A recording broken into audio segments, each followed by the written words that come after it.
Hello and welcome to episode 3 of 90-Second Equities with me, your host, Stuart Empson, Investment Director here at Aviva Investors. You remember the format? I ask one question and one question only, and my guest has to give a compelling answer in less than 90 seconds. So watch that clock. Absolutely delighted to be joined this time by Andrea Carzana, Co-Portfolio Manager of our Climate Transition Global Equity Strategy. Now, Andrea, excitement behind generative AI was the key driver behind those soaring share prices of the Magnificent Seven. But the question I have for you is, if we look beyond those 7 stocks, where else could there be some other potential magnificence? Thank you, Stuart.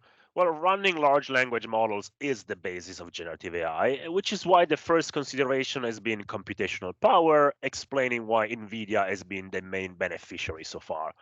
However, NVIDIA's GPU is just one part of the equation.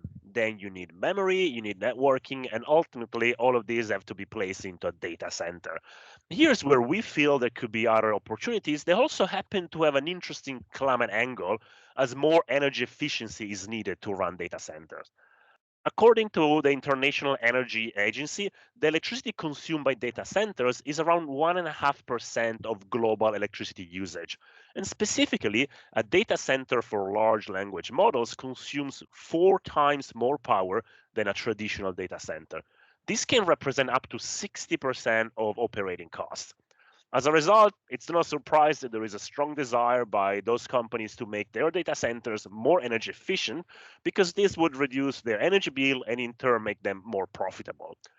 Electrical equipment companies like Schneider Electric and Eaton could benefit as they provide the electrical equipment needed to reduce the power consumptions, while heating, ventilation, and air conditioning companies like Trane Technologies and Vertiv provide server cooling solutions.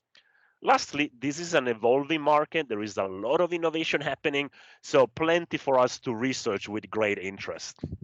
Oh, Andrea, congratulations. In the nick of time. That was never in doubt.